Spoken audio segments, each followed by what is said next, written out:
something new today for Family Sunday. We're going to start a Bible Fluency curriculum. So we're going to do an overview of the Bible. And it's kind of one book at a time. But we figured if we did one book every month, it would take us like 5 years to get through the Bible. So we might not do every book, or we might group books together. But today we're going to do one book. We're going to start with the first book of the Bible, which is Genesis.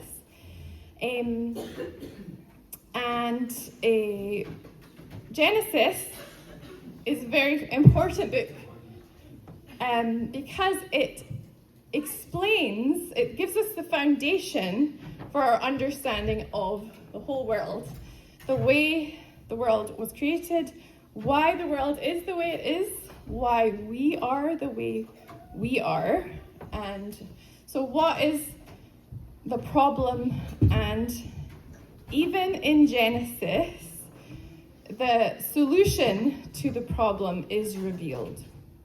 Okay, so Genesis was part of the Pentateuch. So does anyone know how many sides a pentagon has, or the Pentagon? If you're talking about the Pentagon, it's the US Department of Defense. A pentagon is a side with how many sides? How many sides does a pentagon have? Five sides, okay. And how many books does the Pentateuch have? 5, okay, good. So the first 5 books of the Bible is the Pentateuch. So Chuk means scrolls. So Pentateuch means 5 scrolls. It's also called the Torah. So the Torah means the teaching. And for Jews, the Torah, or the Pentateuch, is the most important part of Scripture for them. Okay. Can anyone tell me what the word Genesis means? Beginning. The beginning or origin. So beginning or origin. Awesome. And can anyone tell me who wrote the Pentateuch or the Torah? Moses. Wonderful. Very good. Can anyone tell me, how do we know Moses wrote the Pentateuch? David's not allowed to say.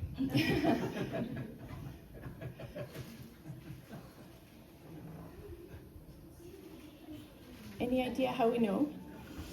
Because it doesn't, like in the New Testament often says, the epistle of Paul to Timothy, and, it's very obvious. But in Genesis not say, hi, I'm Moses and here's my book. But if you can go to the next slide. All through Scripture, it's affirmed in many, many different verses that Moses wrote the Pentateuch. And even Jesus, if you look at the Luke 24, verse 44, everything written about me in the law of Moses must be fulfilled. So even Jesus affirmed that Moses wrote the Pentateuch. Can you go back a slide? Okay, so how could Moses have written stuff that happened before he was alive? God talked to him. God talked to him. Good. Any other ideas?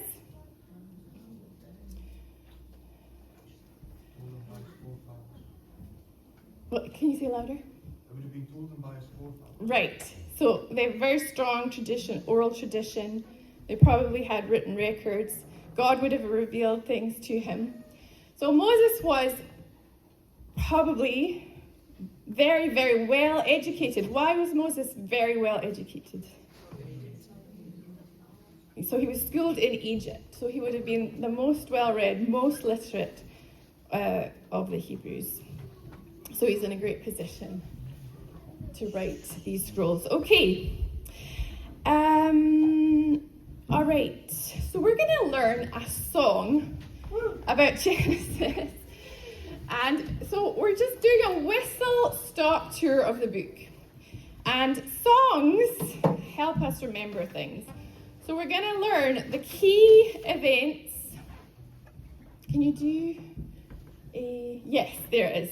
Oh, I'm borrowing your guitar. That's okay, right? My hands are clean. I promise. If you stand there, we'll see the screen better. Okay, I'll stand here. So these are the key events, and then we'll just go through them and say a wee bit about them. Okay, so I'll sing it first, and then you guys can sing it with me, and we'll sing it a few times to get it into our memories.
Okay, so those are our main events in Genesis.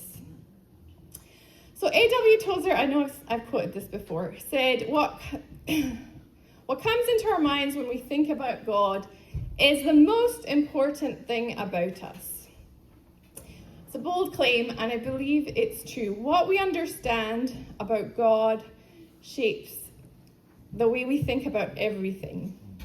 And in Genesis, we learn a lot of things about God. So it's a foundational story to understand who God is and also who we are, what our identity is. So first of all, we learn that God is the creator. At the time Genesis was written, a lot of surrounding nations believed in many gods, and there was many creation myths about the way the world was created. And some of those myths sort of suggested that perhaps we were just an accident, that the gods got into a fight and somehow we were the result.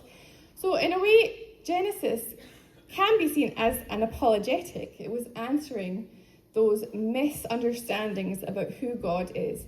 First of all, there's not many gods, there is one God. And we are not an accident. He made the world with care, and he made it for us. One of the interesting things about the way creation is told is that it's like God is creating the world, and he puts us last, not because we're least important, but because he was preparing the world for us, because he made the world for us. And the more you look into science, the more you'll see that science really agrees with Genesis, that the world was created for us. There's many different, what they call constants in science, but have to be precisely right for life to exist on the Earth. So the gravitational constant has to be exactly what it is for the planets to have been able to form. I'm looking at you because the attraction between electrons and protons has to be precisely right for chemistry to work the way it does. The amount of oxygen on the Earth has to be exactly right for us. The atmosphere, which is like a big blanket around the Earth, has to be just the right thickness to allow the sun in, but not too much so that we get fried by the UV light, but just enough also that the heat doesn't escape at night and freeze us all. We're just the right distance from the sun so that we don't fry. We're on a magnetic ball. Sometimes we don't think about that. The Earth is magnetic. That means that we kind of have a force field around us, which protects us from solar winds from the sun. And we also have Jupiter in the solar system. We don't think too much about how much Jupiter is our friend, because Jupiter, what's special about Jupiter, kids? Anyone know what's special about Jupiter, the planet? Storm. It's big. It's big. It's the biggest planet. And that means it has huge gravitational pull. It sucks everything into itself. So all the asteroids that would have blasted Earth are sucked into Jupiter. So we're protected. God has made everything just perfect so that we can flourish on this Earth. And even many of the great atheist scientists like Stephen Hawking, even Richard Dawkins, who's one of the most famous atheists in the world, look at the Earth and say it could not have been a coincidence that everything is perfectly finely tuned for life to exist on the Earth. It's improbable, it's impossible. Now they come up with other ideas so that they don't have to bring God into the equation like the multiverse, but they see this world, they call it the Goldilocks universe. It's just right, not too hot, not too cold, just right for life to be possible. Okay, can you keep going?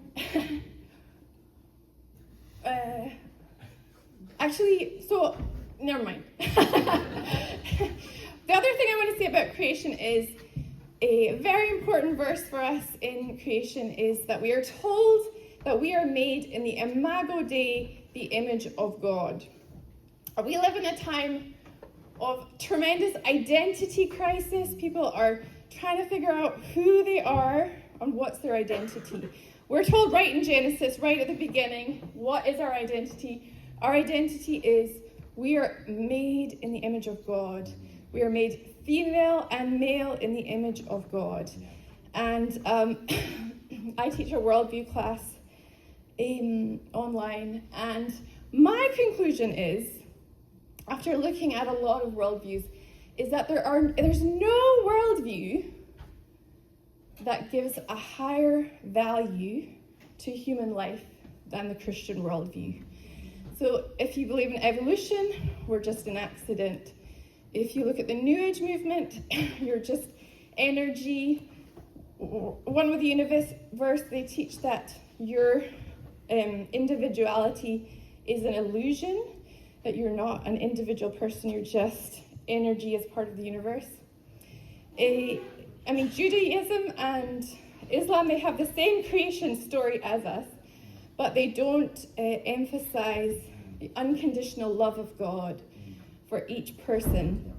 In Buddhism, you're not an eternal being, you're just reincarnated. You could easily come back as a bug in your next life. So I believe that every other worldview is reductionistic. It reduces who God is, and it reduces who humans are. And Christianity as a foundational worldview, if you look at the nations that built their civilizations on Christianity. We are the ones who have the greatest value for life, equality, and human dignity. And that foundation is incredibly important. And that comes from Genesis, right at the beginning, we're told. Okay, so we're going to go quickly on to the fall. So Genesis explains, I always talk about Christianity as being the best box top for the jigsaw of life. When you get a jigsaw, you get lots of little pieces. And if you look at each piece, it doesn't make sense by itself. And when you look at this jumble of pieces, it's overwhelming. You can't make sense of it. But when you look at the box top, it makes sense of all the pieces. You see the big picture. And Christianity makes sense of the world. It makes sense of our experience. Every other worldview, as I said, is reductionistic. It does not explain the complexity of the world, the complexity of the human condition. And so we're told right at the beginning why humans are so amazing, so capable. We're capable of rational thought. We're capable of incredible creative feats. And yet we all know that we're very broken. And right at the beginning of the Bible, it explains how humans rebelled against God, and into the world comes suffering, death, broken relationships, and moral confusion. So we see right at the beginning, there's a problem. There's a problem because of the rebellion that humans had against God. But right after the fall, the answer is given. God has the answer. So just a quick bit of theology. Some people talk about the covenant with Adam. Started with a covenant of works. You obey perfectly, you'll have eternal life. That didn't work. Man wasn't able to live up to them.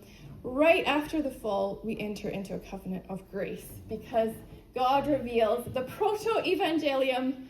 Proto-evangelium is a theological term. It means the first gospel.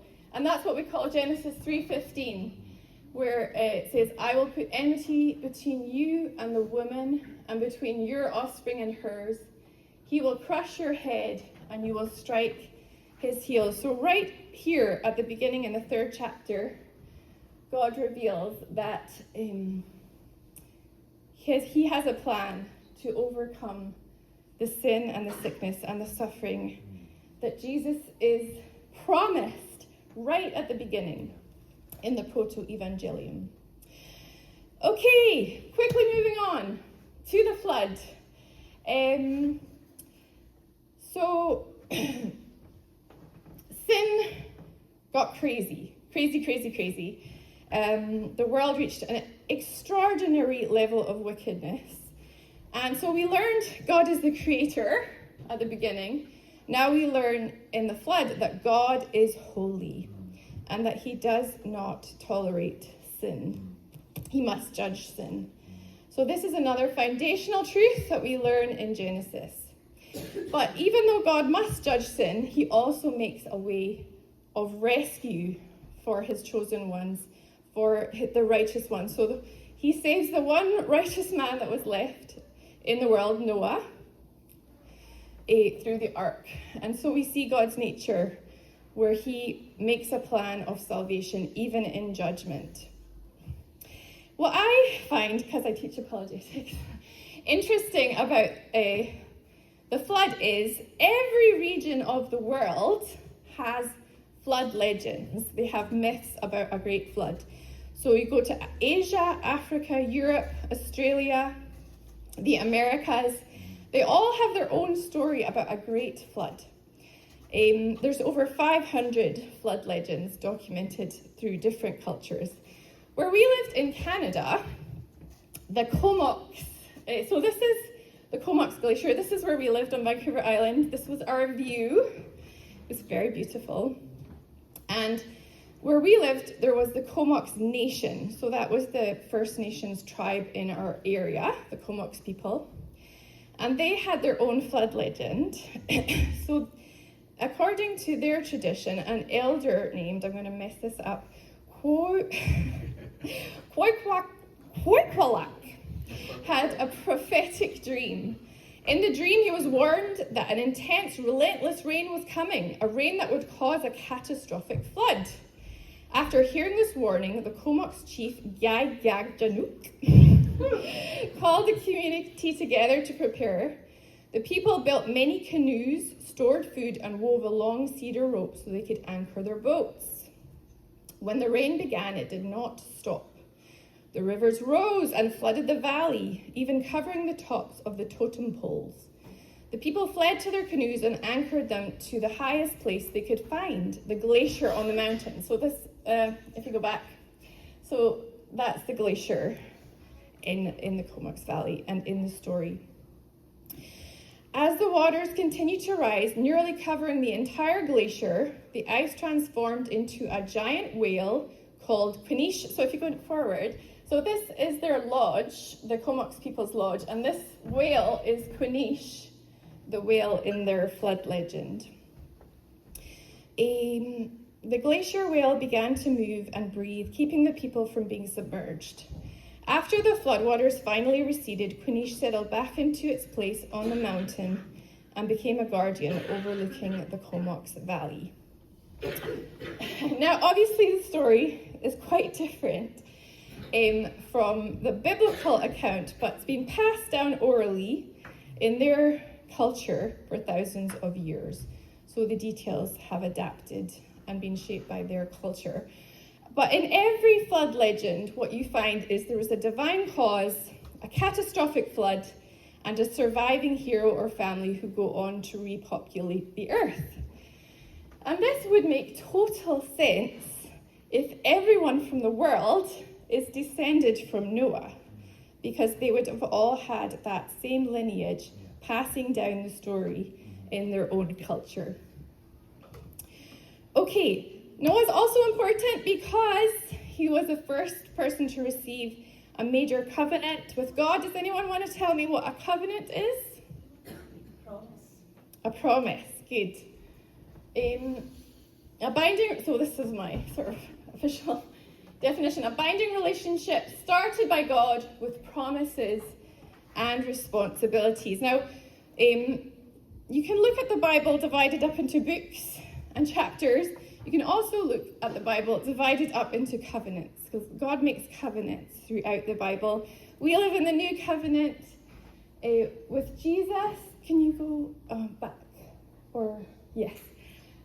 So all the Old Testament covenants prepare us for Jesus, and the New Testament fulfills all the covenants in Christ. So, I mean, some people say, oh, the Bible's just a bunch of books written by different people, and it just contradicts each other.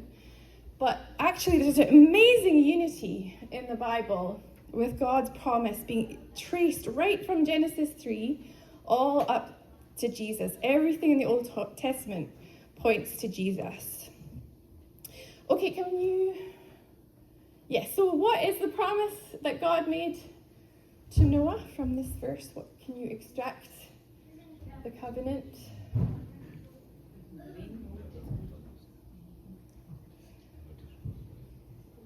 Say it loud. They won't destroy the earth with the flood again. He won't destroy the earth with flood again. Good, and we have the sign of that covenant is the rainbow. Okay, next stop on the whistle stop tour is Abraham. So, God works, so we see God, the Creator, He is just, and He makes a way for saving His righteous people, His chosen people. And we see in Abraham that God works His redemption plan through people. So I was out for coffee with Elijah. He always takes me out for coffee right before he leaves me. Runs off to another country. He was telling me how he had gone through this time in his different mission trips where he was really wrestling with, is any of this making a difference?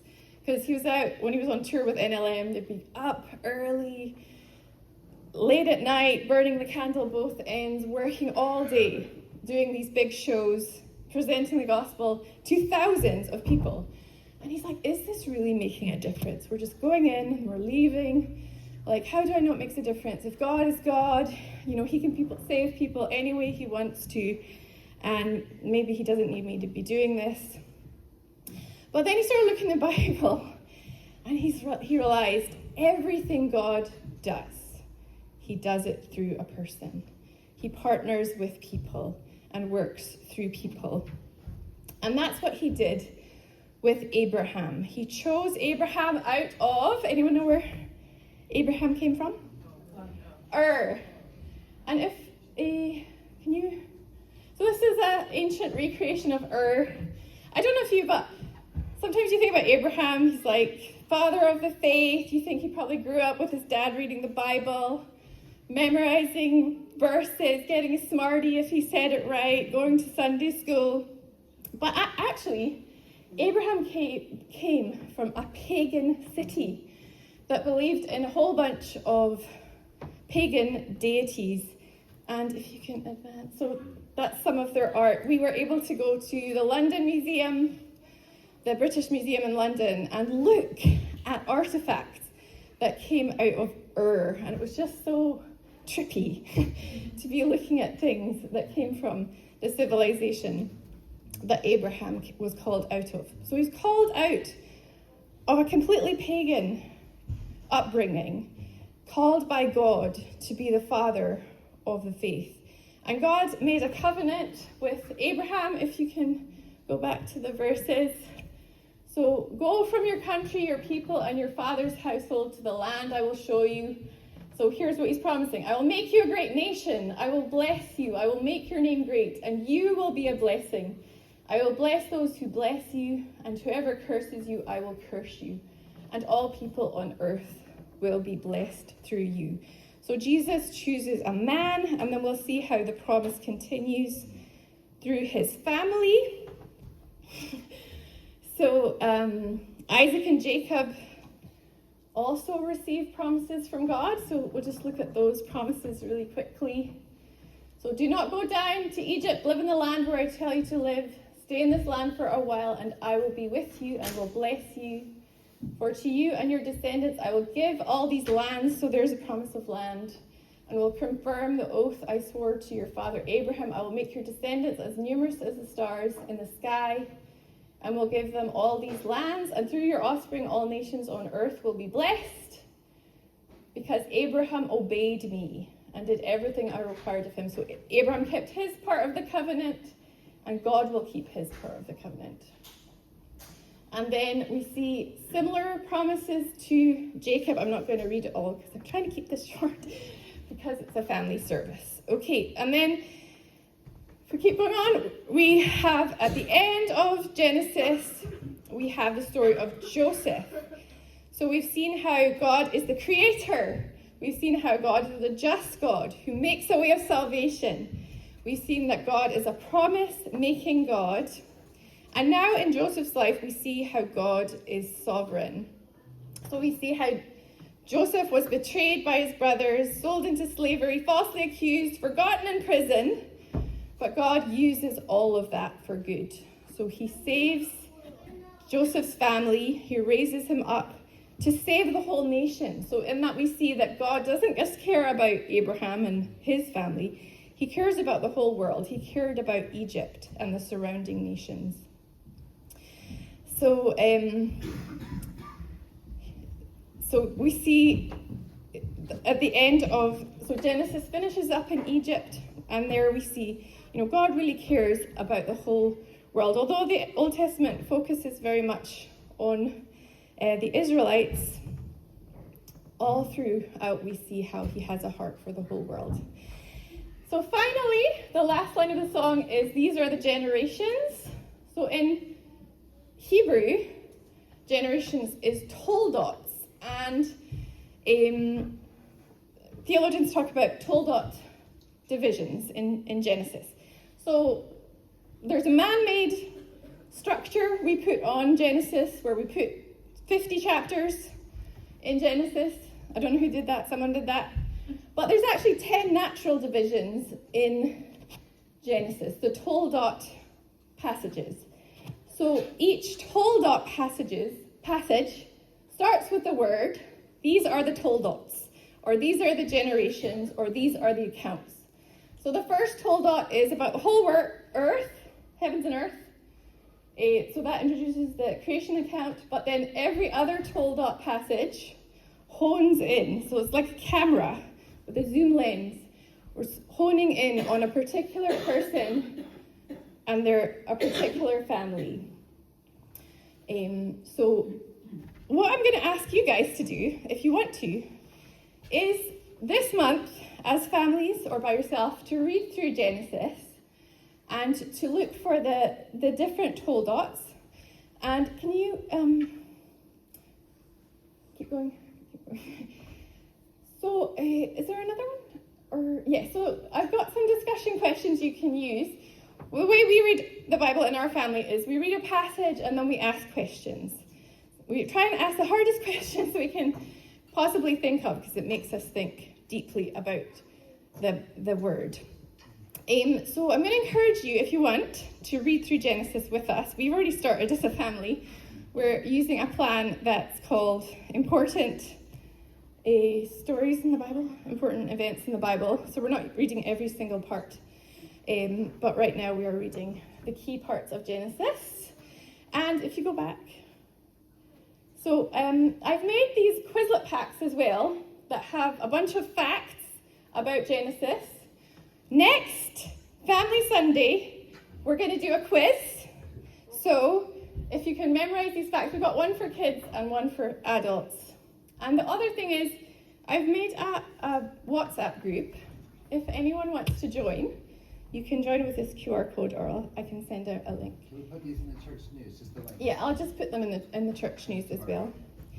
And then you can put in the WhatsApp group the things you're learning in Genesis, or any questions you have, and then we can get into discussion. All right, that's it.